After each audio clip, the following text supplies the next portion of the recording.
just starting off, wanted to emphasize kind of the importance of recommendations in general, and I would say a growing importance. So this was a survey from 2019. They haven't done it since then.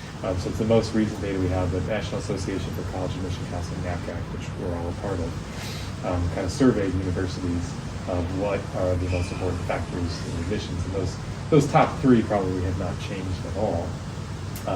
And even back then, like counselor-teacher recommendations were fairly important, with 55-ish percent of universities saying it's of moderate or considerable importance in them. Some of them being no for schools like the University of California system, or some certain big publics that don't even accept them, so that they would consider it no. But if they're getting it, they're probably using it. And then in a test optional world like we have been the last couple of years, well, admissions test scores have probably moved down. Also in kind of a more social justice diversity kind of interest, like demonstrated interest generally benefiting very privileged communities. A lot of universities have taken a stance against that in recent years, so that's probably moving down. So the recommendations are a key part of an application, and an opportunity for universities to learn about a student beyond kind of the numbers that they see in an application. So it's helpful to think about counselor recs and teacher recs as two different elements serving a similar purpose, which is that sharing information about the student. I'll talk for a minute about the counselor one, and then contrast that with the teacher. We oftentimes use the analogy of a floodlight versus a spotlight. A floodlight best describes the counselor letter, which is about the student in the community, a journey across 4 years, a narrative that describes them, challenges that they've in there that maybe explain kind of certain patterns or trajectories of their high school career, discipline issues, kind of who they are sort of within the context of a larger community. Whereas the teacher recommendation is more that spotlight of the student only within the context in which you know them, which is that class or classes. Maybe it can get into PCG, maybe it can get into an interim that can have those, or maybe a sport or a club if you've had personal direct observation with them in that activity. But otherwise focusing on the classroom, of what they're like, their decision making, their resilience, their leadership within the classroom, of do they help out the classmate, do they ask the question that furthers the discussion, do they come in the next day saying I read this article after what we talked about yesterday, and kind of within that class and that subject. So not kind of talking about things that you don't have personal experience with. So that's why we, for instance, don't ask students to give you resumes or CVs, because that's not really helpful. You probably already know every experience that you've had with them. We do have them fill out kind of that brag sheet and recommendation request form, so that they can provide kind of some insight into their thinking on your class and how they know you, but not kind of going outside of that. So the floodlight and the spotlight together kind of light the entire stage of the student's application. So generally there can be a rough outline that you could follow, or a template, I would say, where you've got a couple of paragraphs. First one, you can introduce yourself as a student in a class, but we don't need a big chunky paragraph describing the rigors of HKIS, or kind of how strong a science or a math department is, and that's not necessarily the best use of space. But if there's a class that is, I would think most of your guys' is pretty straightforward, but one class I thought of was AMT, where, advanced math topics may actually need a sentence or two to describe what are they doing. This is for further maths, kind of concurrent with or beyond calculus, for students who love mathematics and usually contains the strongest math students. And that might not be apparent just from the title of the class or from what it reads on the transcript. So occasionally, so that elaboration can be useful, but for most classes, it is going to be a little more straightforward. The reader assume that they know what a chemistry class typically consists of. But if there's any context later, certainly you can provide that when talking about the student in that class, the labs, the projects, the classroom discussions, the outside kind of enthusiasm, whatever it might be. So that second paragraph is probably the most important part and the chunkiest part. And frankly, it might actually be more than one paragraph if you've got a lot of material to talk about with the student. Then kind of the third one or fourth one would be, the fourth one in particular would be if you have any of that outside experience, if you have that club, you have that sport, and you want to kind of bring in certain character elements that you've seen, whether it connects to kind of the academic piece we already talked about, or whether it's just a supplement to that on top, and then kind of a wrapping it up. It doesn't have to be 5 paragraphs, it could be 3, or it could be 4. Basically just kind of chunk your ideas of when you're talking about a certain quality with an anecdote to support it. That could be kind of its own paragraph, and maybe that winds up being just 3 or 4, or maybe you've got an intro or summary. There's a lot of wiggle room, I guess, for you to be able to kind of customize the format of how you want, but sometimes it helps for some people to be like, give me a template, how should I structure this? By all means, you're welcome to kind of use this 5 paragraph format. We have this available in the faculty rec letter Google Drive, by the way, so you can reference this, and there's another dozen documents. I'll talk about a few of them and show you in a couple minutes. When thinking about kind of the enthusiasm that you have for a student, it can be helpful to consider how universities will use a teacher recommendation and kind of internally evaluate. And they're not evaluating your writing ability. Like, I can't believe that Tim used that adjective. I hate that word. It's not like that. It's about what are you saying about the student and how do they stand out kind of from the crowd. And so this is just one example of a University of Stanford evaluation scale of how internally they might kind of rate recommendations. And so they might, especially in shorthand when they're moving on to, say, committees, or when they're a director of admissions and maybe reviewing votes and kind of looking at a summary, it's a lot easier rather than having narrative descriptions of, like, they kind of need some concise summary of kind of the student's application with different components. And so whether it's an essay or a rec letter or strength of rigor or a curriculum or whatever. So here would be an example of, like, all right, here's one university, obviously one of the most selected in the world, but kind of breaking it out 1 to 6. We would say, if you can't write at least a 4, you probably shouldn't say yes to the student.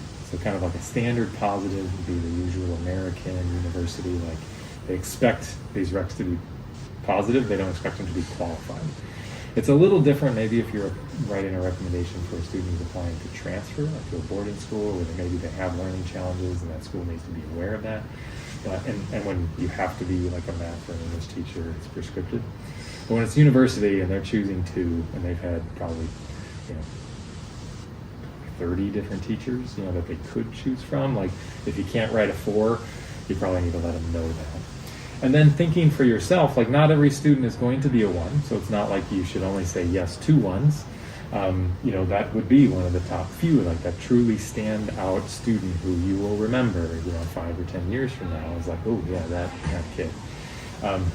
So anywhere from like 1 to 4, just make sure that as you're writing, I guess, think about the level of enthusiasm you have for the student, and is what you're writing in the recommendation, does it correlate? Like, is that congruent? And last year I can think of an example where a teacher brought me a letter and wanted feedback, which by the way is you're perfectly welcome to do, to go to the counselor of that student, show it to them, ask how it is, or if there's any part that could be elaborated on. And it was a situation where I kind of told the teacher, like, well, right now I showed him this, and like it's probably about a 3. I think you have a level 1 enthusiasm for the student.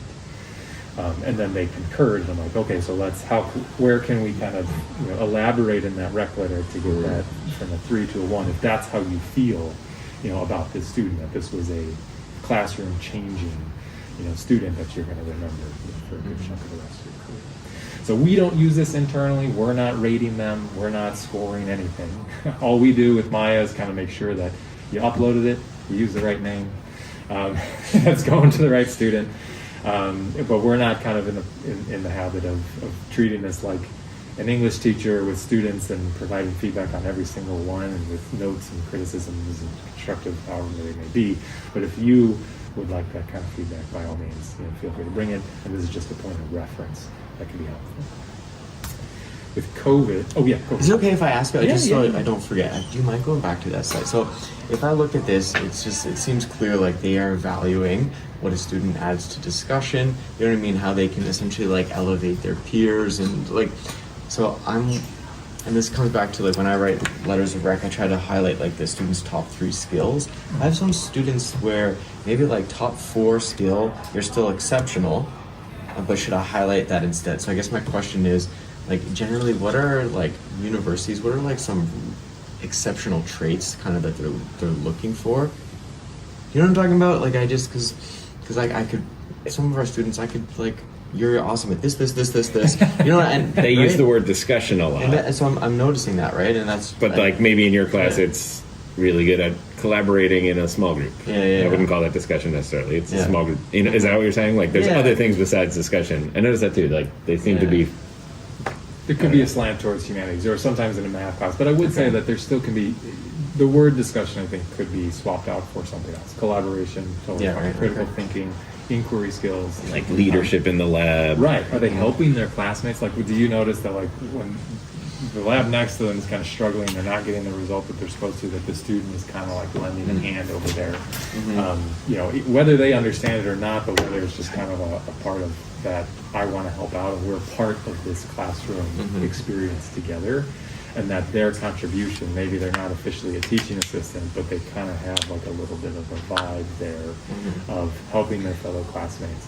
And that's where the recommendation request form can be useful, because maybe they've done some things, you know, formed study groups, you know, if they've spearheaded maybe a study group or held a review session kind of with their peers before, you know, a test, and like, again, there's no official position for that, and maybe you weren't even aware of it. You maybe just heard an offhanded comment once about like, oh yeah, we were on, you know, Zoom the other night, you know, kind of getting ready for the test, and that's all you heard, but didn't know that like the student has organized like these 6 times throughout the year. Those would be kind of the things where sometimes students can provide you with some of the background of the things you didn't always see right in front of you in the classroom. But I think when it comes to skills, like there are no bad skills I think Yeah. to highlight. Yeah. You do need to kind of, I guess, decide which ones do I want to put at the forefront, because you can't have a 3-page, well, you could have a 3-page rec letter, although we don't expect that or want to put that burden on you. And sometimes universities, they do have limited time, and so that's not necessarily going to be as useful. 1 full page is usually what we're advising, although a 2nd page is okay for again, that, you know, kind of rare in the career type of student, that number 1, where you feel like I can't say enough, and here I am at the end of the 2nd page, and I still have more material. And sometimes in a rec letter, I'll actually even say that because I'm acknowledging that they have limited time and that I've only have so much space, but there's so much more. And even those type of superlative comments, I think, communicate effectively that this is an outstanding student, and then they would, you know, kind of rate it accordingly. So if I were Josh staring at 25 letters or something, I'd be like, I could roll off 25 4s. They'd be medium good. But like, I don't know how, you know, like, how do you deal with that number and push it up into 3, 2, 1? Like, do you have any ones? I'll have a couple, and there's like a ton of like I'll be 2s, and Okay. and they'll- I just struggle to Yeah. know that much about kids except for the like few 1s and 2s, and those aren't necessarily the ones that are asking me for letters. Like, the ones that are asking for letters are asking me because they know I'll at least do a 4, and they probably don't really have anyone else. Okay, that's okay. Okay. But the recommendation forms are super helpful. Okay. Right, I guess 'cause I you- haven't looked at those yet. Yeah, and like some of the, like the descriptions are they're well written. Okay, Yeah, and then cool. the student will kind of tell you what they like if they had to choose what they want to be highlighted, and you know, and I think that's helpful too. Okay. Yeah. Sometimes they're identifying kind of their own strengths within the Yeah. class, Yeah. and refreshing you if you had 100 students, you know, kind of in a given year, of like, yeah, I remember this kid, they were nice, they're kind of quiet though, so I don't really remember what this project was, although you guys are able to go back in Schoology and kind of see past projects and papers and things. Yeah. So that sometimes can be helpful when you're really culling for material, but oftentimes they will tell you in that recommendation request form of whether it's a certain angle or what they feel like they did well in your class. That's the idea, at least, behind the form. Although obviously some students are more reflective than others, and some will give you 3 sentences per question, and some will give you 3 paragraphs per question. But usually what I would do is I'd sit down. We also have a parent questionnaire. I'd sit down with obviously my own thoughts and my own notes kind of over the years. We keep the student questionnaire for us, the parent questionnaire, kind of like I read through all of it, kind of make some notes, jotting down outline of like ideas or strengths that I want to highlight, or narrative, or again, discipline or academic trajectory or whatnot, for that floodlight kind of view, and then kind of go into writing the letter. But then I also tell students, I'm like, for many of them, because we have had them over the years, I could write without that form, but that form is helpful for providing those either additional details or insights, and that was one of them, something that a student meeting we had for a few years. Jason, thank you. That's all right. Go for it. So COVID, real quick. You don't need to mention like we were online from this time to that time. The only like we'll have that in our profile. We'll also have that in our school report. So the only time you would ever need to mention COVID and instructional adjustments or something would be if that student was either affected positively or negatively by it. If they were a student who struggled with the online component but then thrived in person and that the grade may not be reflective of their actual ability in the subject, you can mention that. Or the other way around, if it was the student where, if you guys remember Mike Kirsten in community gathering last year, he was talking about like staring into the black void of silent students, and then there was one student, who unmuted and offered a thought, and it was like that was the lifeline for Mike. And like if that student through that online, kind of platform like was your lifeline, and the person who was trying to further discussion and trying to get kind of their classmates on board, that would be kind of something to happen. But not just, we were, online COVID general stuff. Yeah. General timeline for completing. There's a handful of students who might need something by this Friday, or we would ask for it by this Friday, because they have Oxford, Cambridge, or UK medical, veterinary, dental, but that's the minority. Most of our students are applying EA or ED, early action, early decision, to the U.S., and so we would ask for those by October 17th.